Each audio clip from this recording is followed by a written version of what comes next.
The Tesla Coil is undoubtedly a genius invention. Both artificial lightning and radio waves rely on the powerful Tesla Coil. This is the voltage transformer circuit of the Tesla Coil with an input voltage of 220 volts AC. After passing through an iron core transformer with a coil ratio of 1:10, the output is 2200 volts AC. After rectified bridge, the waveform outputs like this.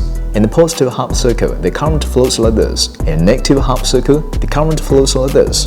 The waveform is the same as before. So after passing through the rectified bridge, the waveform on the negative half circle will be reversed and become like this. Afterwards, this 2200 AC enters the resonant transformer circuit.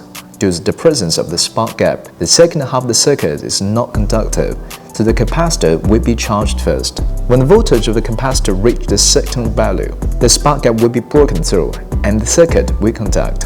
And the energy in the capacitor will be transferred to the inductance coil. And then the energy in the inductance coil will be transferred back to the capacitor and so on. If one side is discharged, the energy of the other side will just reach its maximum value. At this time, an LC resonance will be formed. With an extremely high frequency of up to millions of times per second, since the resonant circuit has a certain resistance, the resonant voltage value will become lower and lower and become like this until the spark gap cannot be broken through. The oscillation will stop and then wait for the next AC voltage to charge the capacitor and repeat the process. Due to the high frequency charging and discharging of the inductance, high-frequency electromagnetic waves will be continuously excited. The primary coil and the secondary coil form a resonant transformer, and the top of the secondary coil and the ground form an equivalent capacitor. The secondary coil and the capacitor can also form a resonance. When the resonance frequency of the primary coil and the secondary coil is the same, most of the electromagnetic waves excited by the primary coil and absorbed by the secondary coil.